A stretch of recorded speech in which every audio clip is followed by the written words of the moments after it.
Hey there, Joe Braun of the DCS Mech Warriors. I'm the coach, and if you watched the previous video, you'll notice that my sidekick, Lily, is not here. She had to actually use her study hall to get some homework done. So I'm going to go ahead and move forward in the video series with our basic TeleOp structure. Now we're going to split this video into two parts. The first part, I'm going to basically show you how to set up a Java class and also a package, and then just show you on the screen what the Java class would look like when you're done setting up the basic structure.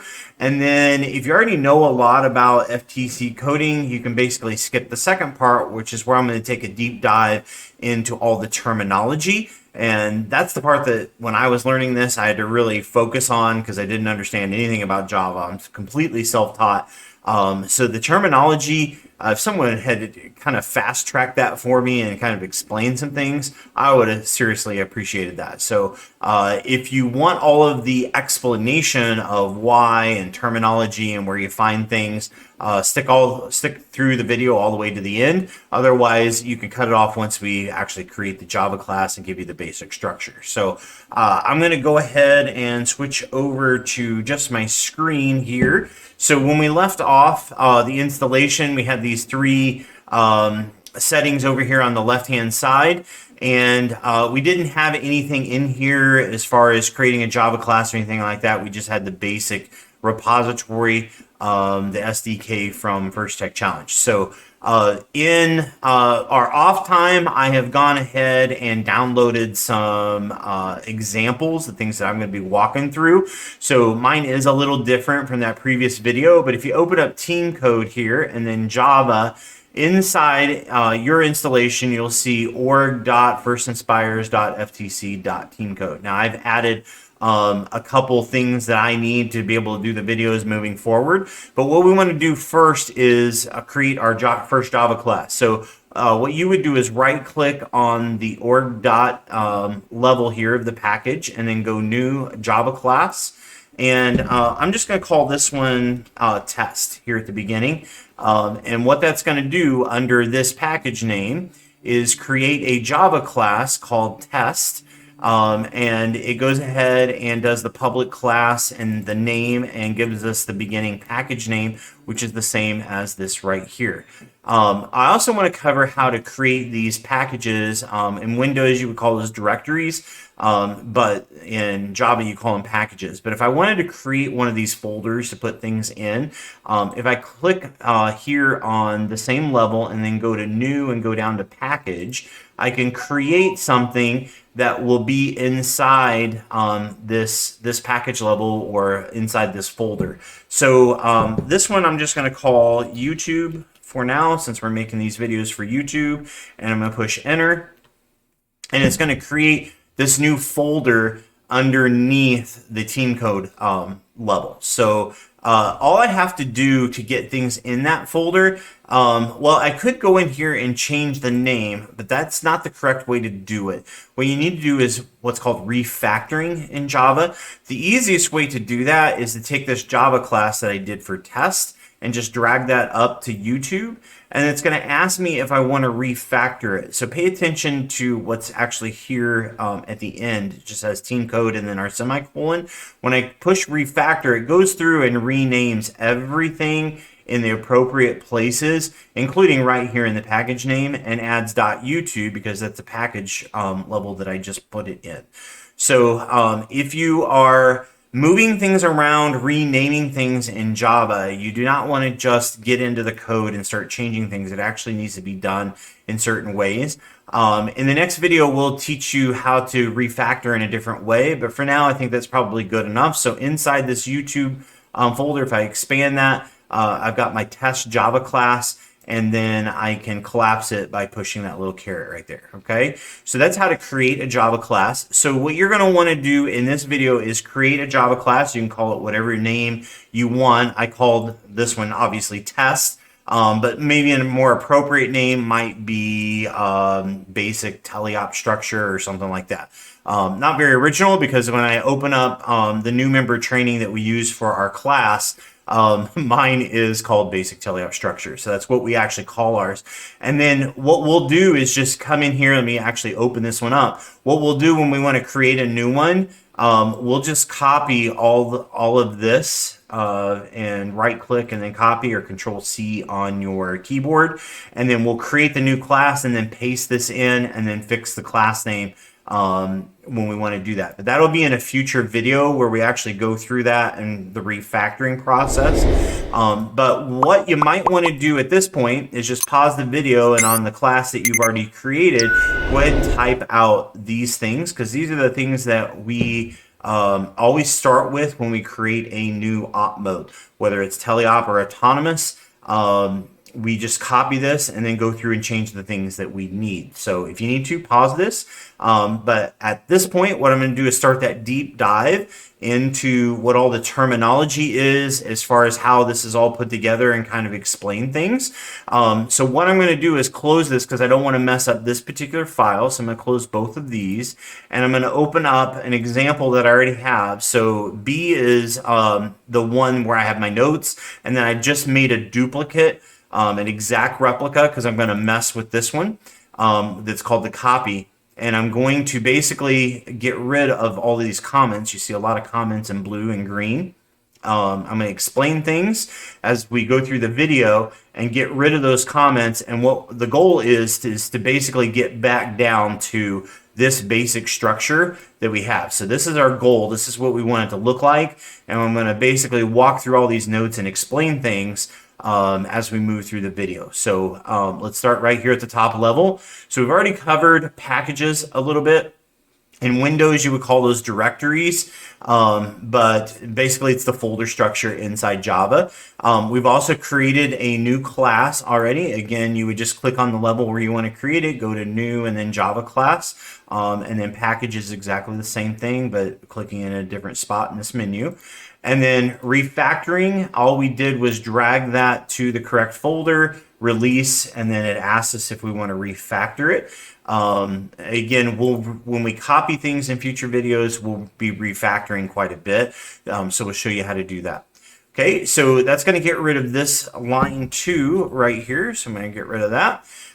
Imports are done automatically. You don't need to type these. Basically, what that's doing is bringing in bits of code to explain to our program, our op mode, what is a linear op mode, what is teleop. In this case, you see an example of a class called voltage sensor. So we're bringing in bits of code to explain what these particular things are. So that's what imports are. So I'm going to go ahead and collapse that. We don't need to type those. Java, if you have on the flies turned on, again, we did that in the setup video. But if you have those turned on, then that will automatically happen in the background. You don't need to do anything for that. Okay, so the next thing we want to talk about is inline comments, and this right here is an inline comment. It's for the human interface kind of explanation of things, maybe some notes that you want to have, maybe you changed a number and you want to remember what the original number is. We'll do a comment there. So an inline comment is just 2 forward slashes followed by whatever you want to leave for a future coder or yourself when you come back to it. So that's a way to kind of leave little breadcrumbs of what you did. So those are inline comments. I'm going to get rid of that. The other one is a comment block. So if you do / asterisk and then enter, you'll end up with a comment block. So it's going to span over several lines. And then as you see right here, you can collapse these. So I can make those smaller to where I can basically hide it. It doesn't take up so much screen real estate. So that's what a comment block is. Notice that it's still in blue. And then you can get green comments, which are called java.comments, by putting an extra asterisk in there, and then also bullets it with another asterisk automatically. So if I do another line, it's going to add another asterisk. So it's a little bit like a bulleted list. And java.comments, what you're supposed to be able to do with those is to export them and print them. So like in FTC, if you wanted to have, say, your configuration file for setting up your robot, you can print that out and then stick it to the wall or put it in a binder or whatever, so that everybody knows what your configuration file is for the robot if it has to be redone, or you want to do a duplicate robot, that'd be a perfect way to do that. So that's what we actually use the Java doc for right here at the beginning. So I'm gonna get rid of my comments here, and then what we want to do is have this configuration file. So we started a Java doc, and our control hub, say we want to put a DC motor on port 1. We'll say left, say left front. So say that's our drivetrain. So we put in the variable name, which we'll get to a little bit later, where it would plug in, and we kind of keep a history of where we're plugging things in on our robot so that we have that easy and accessible when we're coding. Okay, so that's what we use for the config file here right at the beginning. Let me flip back over to the basic TeleOp structure, and you see that's the first piece after imports that we have. So we can actually collapse that and expand it. So let me go back over to the commented document that we're trying to edit. All right, so the next piece is disabled. So if this code is uploaded to the robot controller, it's going to be disabled. In other words, it won't show up in either menu. The left on your driver hub is autonomous, and the right list is TeleOp. So it won't show up in either list because in this case it's disabled. So what we do is we always put disabled there, and when we want it to appear, we always comment this out so we can turn those op modes on or off. But we always start out with it disabled. So I'm going to get rid of the comments and just leave that natural. Now disabled has an import that you see right there. So when we type that, it will automatically pop up. So let me show you how that works. So I'm going to get rid of disabled. Notice how it grayed out. I'm actually going to get rid of that. And then if I come back down here and put at dis, and then I'm going to push tab because it found it and it will fill it in. Notice that the auto imports, if you have on the flies on, it will import that automatically. So we usually just leave this collapsed because it gets rid of all the extra stuff on the screen. And then if we want to disable it or turn it back on, actually, we just comment that out. And you'll notice that the import up here is now grayed out because it doesn't know what to do with it. It's not used. But we can then turn it back on, and then this little bit of code is now active. Okay, so let me minimize that. So the next piece we want to talk about is at TeleOp or at autonomous. So after this, we could put at auto, and then I'm going to again push tab, and it'll fill in autonomous. So if we want this to list as an autonomous op mode, we would put an autonomous here. If we want it to list as TeleOp on the right-hand side on the driver hub, we would put obviously TeleOp. Notice that up here it's pulled in autonomous because I typed that in. So again, I'm going to get rid of that, and I'm going to get rid of this to delete it, and we can go ahead and minimize that. Okay, so after TeleOp, you can enter in some arguments. Those arguments aren't required, so you can have just at TeleOp like that right there. I'm going to push Control Z on my keyboard, and then you can enter a group. Now, the name of the group is not going to show up in the driver hub, but we usually use, for our main autonomous that we want to run, the majority of the time, we usually use the word primary for our group, or we will use secondary. But what this is going to do on the driver hub is basically the higher alphabetical one. So primary comes in the alphabet before secondary. So primary is going to be at the top for us, and then it's going to create another group underneath of that if we call it secondary. So as we create more and more op modes, we can split those up. Reason being, just a tip, we went to state last year, not this year, but last year, and we ended up running an incorrect autonomous program because the wrong one was selected. So we use this as kind of a stopgap measure to have us always picking the right one. So as you add more op modes, the primary one that you want to be at the very top you can use this naming structure or grouping structure to get it to move to the top, and then you can put other things down below it. Just a tip there. So that's one thing we changed this year. We always put a group in there with primary or secondary. Is this the main one we want to run, or is it one that is kind of a backup? Okay. The next thing that you can put in there is the name. So if name is not there, so if I got rid of this, what's going to show up in your driver station is whatever Java class name you have right here. So obviously this one is really long. We wouldn't want this to be on our driver station, nor would we ever create an op mode for an actual competition robot with that long of a name. That's just for the examples. But if I push Control Z, we can change that name to something shorter just by adding this argument in here. So I'm going to leave that. And normally we don't change the name. We just create something shorter. So I think over here, yeah, we don't even have it. So I'm going to go ahead and get rid of this piece, but you can use it if you want. So the next part that we're going to move on to is the actual class name. So let me jump back over here. You see public class, the name that we created for the class, extends linear op mode, and then a bracket that goes all the way down to here. So that's the next piece we need to talk about. So there's actually a lot of terminology that we have in here. You see a lot of comments in blue. So we've got a lot to talk about as far as breaking this down. So the first one is public. It's what's called a keyword. It's an access modifier indicating that the method can be called from outside the class. So if I'm in another class, I could call this class as long as this says public. There's really no reason to make this private. If you're creating a class, you want it to be able to call from outside the class. So it's usually public, and when it's created automatically, it'll say public. Class is a collection or a blueprint, some people like to say, of members, fields, and global variables. I usually use the term global variables just because of my Arduino class and experience. It's kind of a habit, but it is usually more common to call it members or field in Java.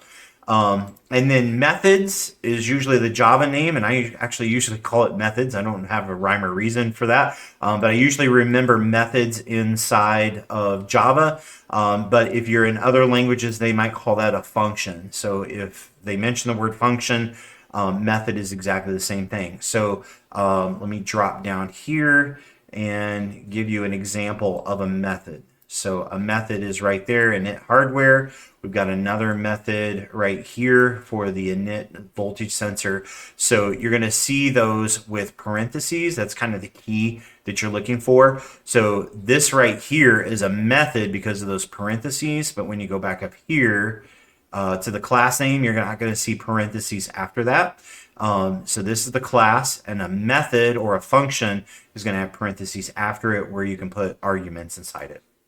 We'll get to that more here in a minute. The classes are usually named in upper camel case. You notice that all the words are capitalized, no spaces. That's what upper camel case is. Lower camel case, an example of that is right there. So the first letter is lowercase, and then no spaces, but every word is capitalized after that. So that's the difference. So classes are usually named in upper camel case. I've got a lot of extra things going on here with underscores and whatnot, but that's because I'm just trying to keep the notes in order for the lessons that we're going to go through. But normally this would be a typical class name right there. Okay, and then extends is what we call inheritance. So inheritance is just like a child inheriting money from their parent. So you've got a parent class, and then this one is extending that, or a child of that other class. So in this case, linear op mode is the parent, and the class that we just created is the child of that. So that's what inheritance is. In this particular case, it's a child of linear op mode. If you want to, actually it's down here at the bottom, you can hover over linear op mode while holding the control button and click on it, and it will open that class so that you can take a look at what's inside that. That's not really the scope of this video, but if you ever want to dig deep on what a class is that you're referring to, or in this case extending from, you can control click on it and it will take you there so you can take a look. And then a linear op mode is linear logic. This happens, the next thing listed happens next. So it happens in a progression. I don't really want to spend a lot of time on this because we're not really covering it in this video. But again, this is kind of an explanation, definition type video. There is something called an iterative op mode, or just op mode, that a lot of teams use. We actually use this in our Arduino class because in Arduino there is a setup function and there is a loop function.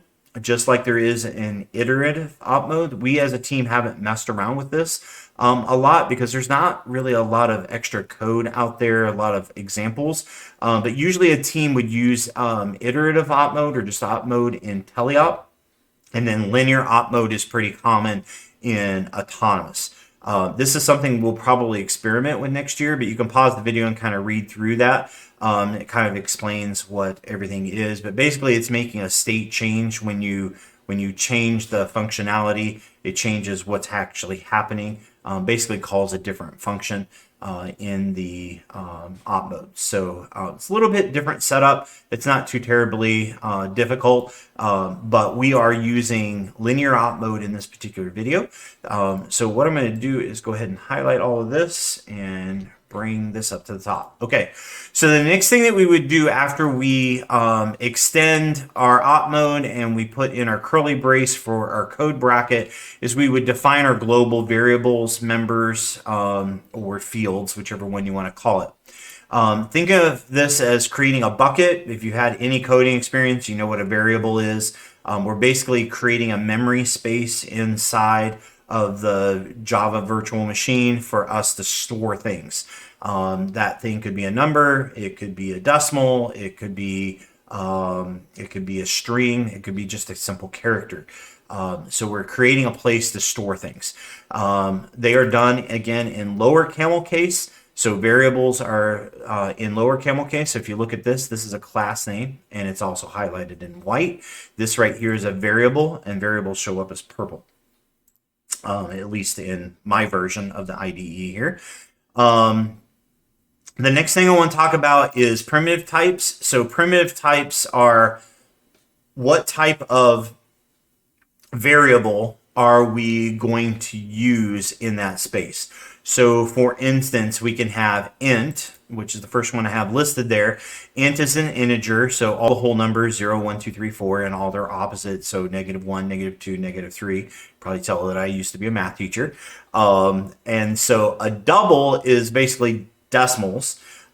You will see the word float in a lot of example code, but from what I understand, again, I'm self-taught in Java. From what I understand, the JVM, the Java Virtual Machine, processes doubles better from the research that I've had.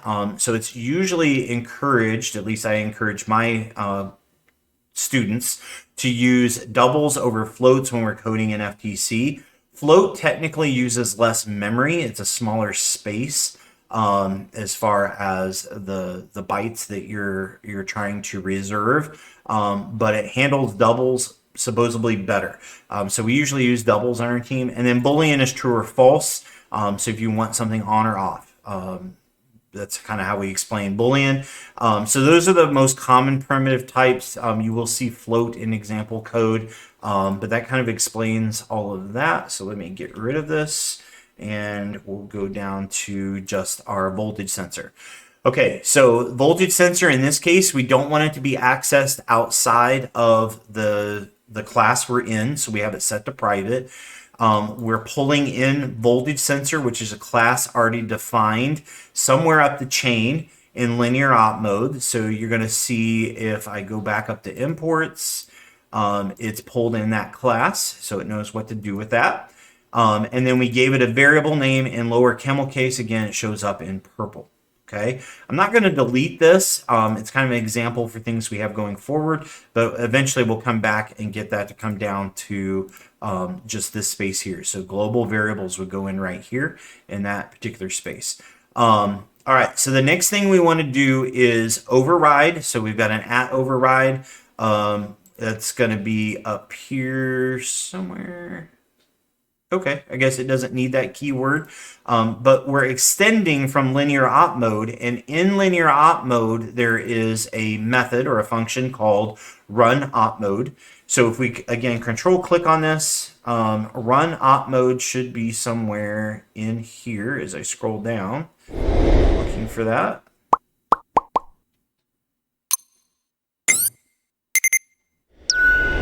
Maybe I missed it.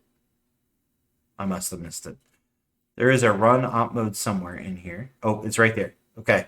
So I just missed it as we scroll down. One thing that you can do, if I push Control F, it'll bring up the search function, and I can type run op mode, and it will find it. I can basically just skip down to it. So right there it's used. Right there it's used. So I can kind of use it as a search function. And so if I go back to the top, number 1 out of 7, we found it. Okay, so a little trick there. But I don't really want to redefine anything here. We have the function already defined, and we're going to override that. So I've got one in linear op mode, but I don't want to use that one. I want to use the one over here. So you do an @override. So that's the first thing that should be done there before our method. And then we're going to define our method. So again, this is public. Void means that it's not going to talk back. It's not going to return any values. So I kind of use this like a teenager and talking back. Do we want this to give us any information back, or do we want it to be silent? So void means that it's going to be silent. Run op mode, again, is the name of the function that we're overriding. Throws an interrupted exception. So we're actually doing a teleop here. So we don't advise using thread sleep. But if you use thread sleep, it's going to throw an interrupted exception. In other words, it's going to have an error that it doesn't know what to do with. So you have to tell it basically what to do by putting in throws interrupted exception. We normally put this in just by default because you can simply change this from teleop to an autonomous up here by changing that @teleop to an @autonomous. And so we always have throws interrupted exception. Again, in teleop, we don't advise using thread sleep, but you will see some code out there that will need it. Okay, so that's explained right here, throws interrupted exception. You're going to need that for sleep because it's going to throw an error. Okay. We already talked about lower camel case. We already talked about it doesn't talk back. So let's talk about code blocks. So code blocks are the curly braces that go from here to here. And what that means is this is the group of code that if this method is called, it's going to execute everything between this opening curly brace and the ending curly brace in order. So whatever I list out, it's going to do it basically linear. It's going to work its way through this method, running all of the things that are inside here. Okay, so that's what a code block is, or curly braces.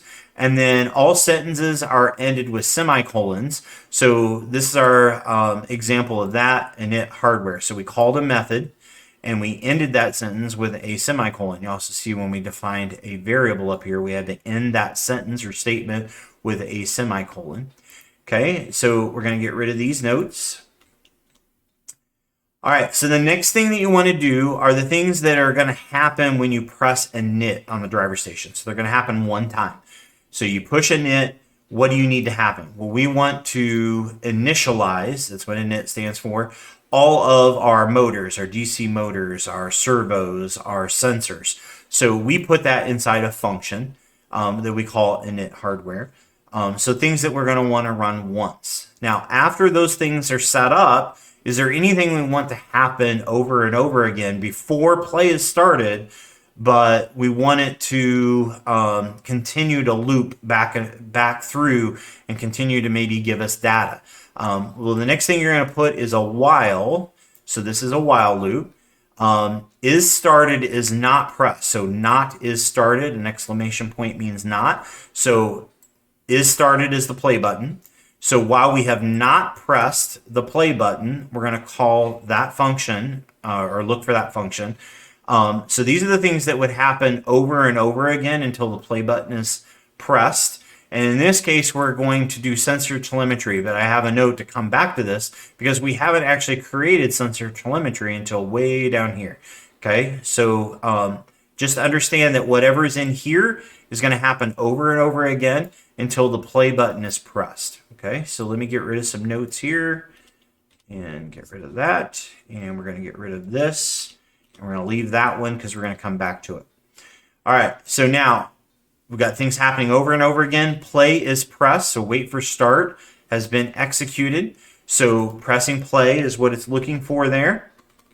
Once play is pressed, then do we want anything to happen one time before we go into another loop? So do we want to turn off something that's like memory intensive, for instance, vision? Do we need the vision while TeleOp's actually running, or can we turn that off? So you might want to turn some things off. You might want to reset some things, such as a timer. So things that would happen once. Again, we're going to come back to this particular thing, but I've got a method here set up that we're going to run one time. But again, we'll come back, use that as an example here in a minute. And then after that, it goes into a while loop. So things that you want to happen over and over again, such as driving your robot. You want to take controls from the actual controller and have those things happen over and over again. I do have a note here that instead of, it's pretty common in the while loop. By the way, on the while loop, this is a true statement. So while whatever here is true. So this actually could be written a different way, but basically what this means is true. So let me actually write that. You could put op mode is active equals true, and that's exactly the same thing. And then you'd need a semicolon. I don't have this inside a while loop, so it's showing an error there. But this basically means while this is true, if you jump back up, where was that at? We had a not somewhere right here. You could put not is stop requested. So if the stop button hasn't been pressed, then this op mode will remain active. So this is a shorthand way of saying true. This is a shorthand way of saying false. So if you wanted to do is stop requested equals false, that would be the same thing. But again, this is a shorthand way of doing that. So let me get rid of this and get rid of this because we've already covered it. So while op mode is active, while this is true, we want you to run this over and over again. So a good example of that would be your drivetrain. Okay. In this example, we're going to do something a little bit different so you can kind of see how that works. But again, I'll come back to that in a second. Why? Because this op mode has not been created. Actually, not op mode, method or function hasn't been created till down here. So let me come back to that in a second. So we've already called init hardware. That's a function. And that is defined down here. So if I had typed that without defining the function down further, this would be in red. So if you're following along and this is red, that's perfectly normal because you don't have the function down here. So I'm going to push Control Z and now talk about this particular function. So in this instance, we do what's called method stacking. So say we have 4 drivetrain motors, 2 servos, and a voltage sensor. Well, we would put all of those inside init hardware. And so for clarity's sake, up here, we don't have all those functions just listed. What we're trying to do up here in the run op mode is see the big picture.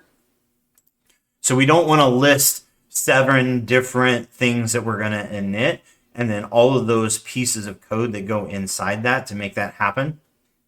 We just want to know at this point, big picture, we're going to init the hardware. So we create a function further down for all of those pieces.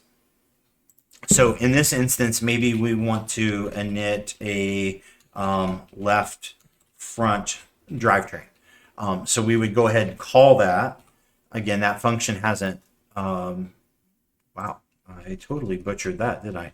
So let me go left front drivetrain. So we would have to create a function to actually init that.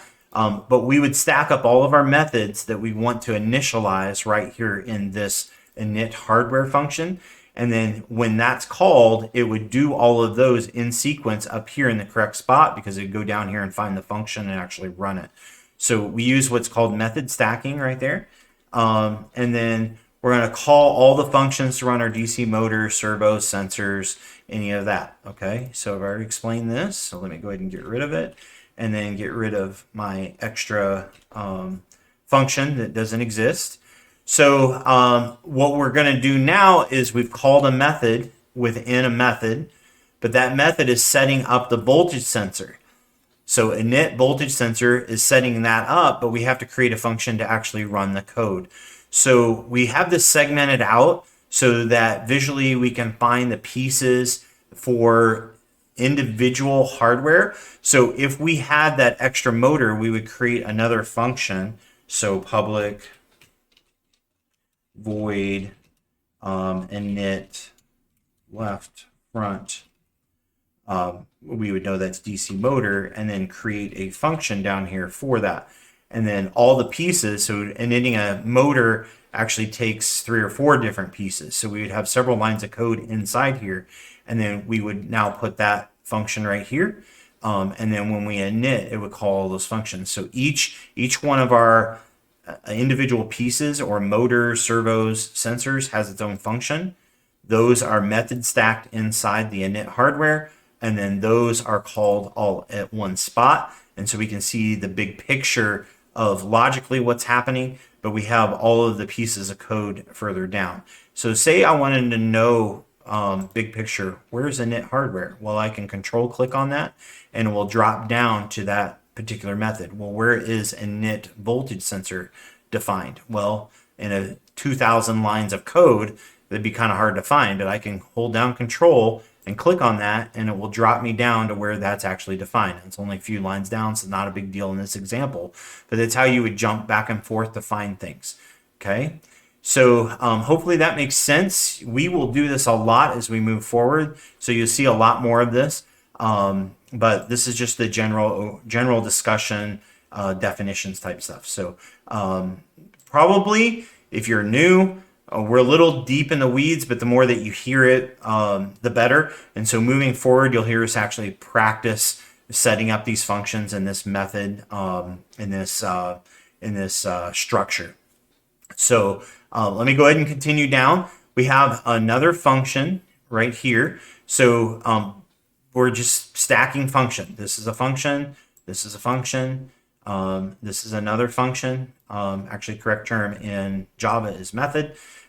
So we've got a method here, and this one's pretty complex. Have this here to kind of define terms. So just kind of try to get the bigger picture of what's happening, not what each one of these pieces does specifically, because they're not really doing anything. They're just there as examples. They're kind of pointless as far as what they're doing. But let me dive into the explanation here. So in this particular lesson, or in this particular function, we have a variable named here. You could call that a local variable or a parameter. But inside this function, we've created a function that's going to return an integer. It's going to talk back with a number that's a whole number or a negative. So any integer. And then we've defined I'm going to call it argument, but in this particular instance, it is parameter. That's the word I'm looking for. So when we define a local variable down here, it's called a parameter. And then when we use it way up here, so if I put in a number here inside these parentheses, that would be an argument. Okay, so what we're doing here is defining a local variable that's used inside this method. And we're calling that example number 1. So it's a parameter passed to the method when we call it, and we'll go over that up top here in a second. So this is basically renamed. Whatever we passed it in this instance is being renamed, reinstantiated actually is the correct word, to 1. So if we pass this when we called it a 2 or a 0 or 500, what it's going to redo that number or reinstantiate that number, it's going to be equal to 1 now in that bucket rather than whatever was passed to it. So we're changing the variable in this instance up further when we call it. Let me see if I can find that. So we called it as a 0. So example method, we called that as a 0. And the first thing it does is change that to a 1.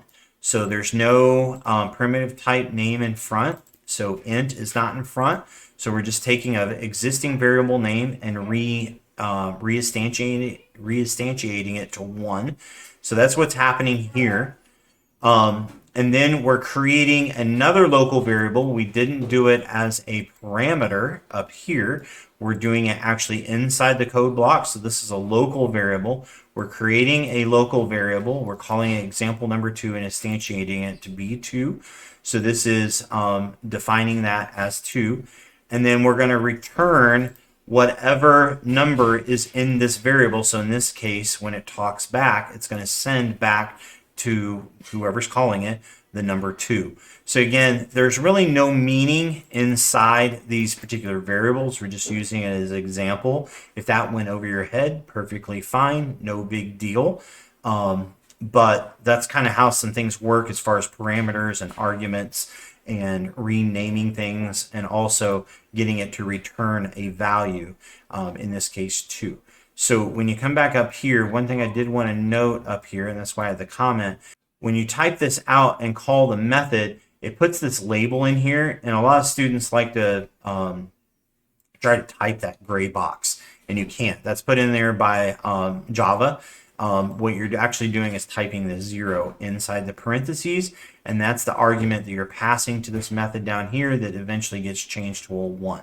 So the 0 becomes a 1, but when it returns a value in this particular instance, it's returning the number 2 because that's what's actually happening in the code. Okay, so that one's deep. I know it's deep. Wanted to go through some terminology there. If you didn't get it, not a big deal. When we do things like that in the future, we'll explain it again. Okay, the last thing that we did want to do is create our sensor function.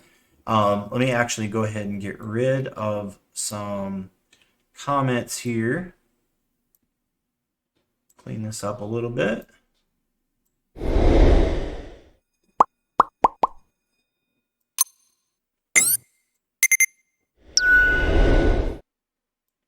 Okay, I think I got most of it. Okay, so this last one is a telemetry function. We're just calling it sensor telemetry.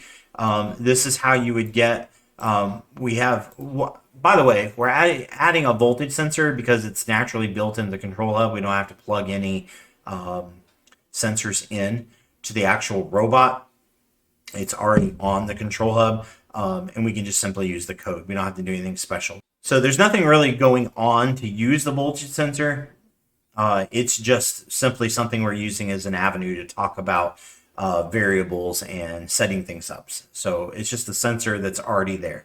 In this particular instance, we're pulling what the voltage sensor is on our battery, and then sending that to the screen by updating the screen. So this is a fairly simple method. It's just getting the data that the control hub has, and then sending it to the driver hub, putting it on the screen. So how are we using that? So let's go back up and talk about some of these things that we skipped.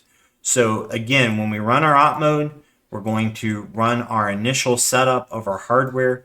We've discussed that we're calling this method. Inside that method, we're going to stack all the pieces that we need to actually run our op mode. So there could be 7, there could be 30 actual individual pieces that will have an individual method set up on how that piece of hardware needs to be set up to run it. So there might, in this case, there's only one line of code. There might be several lines of code for each one of these methods that are stacked inside here. But we're running our setup. Then what do we want to do while we're waiting for play to start? Then here's play being pressed, so wait for start. And then anything that we would want to run one time would go after that. And then anything we want to run over and over again. Okay. So in this instance, we're going to run our voltage sensor as our hardware setup. We're going to get that sensor telemetry and send it to the driver hub so we can see what the battery voltage is. I'm going to go ahead and get rid of that since we already discussed it. Then we're waiting for play to be pressed. Okay, in this instance, we don't really want, as far as our basic setup, we don't want anything to happen as a setup right after play is start. So I'm going to go ahead and get rid of this. And then anything that we want to happen over again, which in TeleOp would usually be our drivetrain. So that would go in here, but again, we're trying to make a basic TeleOp structure. So I'm going to actually just drop this down to an empty code block. And actually, let's do that up here also. Okay, and then after that, when stop is pressed, this linear op mode ends. We don't have to actually have a stop function like you would in iterative. So that would be done. So those are the steps that happen over and over again, pretty much in any teleop. So these things down here, we don't really need. So we're not necessarily going to run this in a teleop. So we can get rid of actually all of these functions. Those were just examples. So we've got our knit hardware that we're going to run every time. So we actually want that. Get rid of some spaces here. So we're getting very, very close. We got a variable in here that we don't actually need anymore. Getting very close to our basic teleop structure. So let me go back and take a look at that. And it looks like maybe we have some spacing issues. Oh, we don't have this collapsed. So we're very close. Our name is different, but we're very close to our original basic teleop structure that I told you to screenshot at the beginning, kind of set this up. Okay, so again, just to step through that really fast, when we run this op mode, it's going to init our hardware. Then anything we want to happen over again before play is pressed would go inside that code block. Then play is pressed. We could actually leave a line here. This would be anything we want to happen one time. And then this while loop down here would be things that happen over and over and over again. We always leave this extra method that's not necessarily needed, but this is the way we always set up things. We always leave that method at the end because we know we're going to use it every time we set up a teleop. Okay, so I think that is the end of this video. I know that's probably, if you're new, that's probably a fire hose to the face on information. But again, you probably didn't watch this far in the video if you knew how to do all of that stuff. And then if you did watch this far, you're probably lost and completely understand that. My students are normally lost at this point because that's a lot of information. We usually actually take this video over 2 or 3 different days so they can kind of get the handle on it. A little bit slower pace. And also you got to remember a lot of my students have taken Arduino as a class in junior high. So they've done a lot of coding. They understand what a variable is. They know what primitive types are. But just a basic explanation of the terminology. So hopefully we can move forward and we're kind of all on the same page with those terms and definitions. So in the very next video, we're going to actually get into setting up an op mode that runs a servo with buttons. And so it'll start to become a little more on the practical side rather than the definitions and kind of the interesting part when you're new, but kind of the boring part if you're experienced. So we'll get into some servos in the very next video. If you have any questions, comments, maybe I misspoke something and you know the right way of saying that, put that in the comments if you would, so that everybody is all on the same page and we're moving forward together through this. So I hope to see you in the next video. And for now, I'm going to sign off. Catch you later.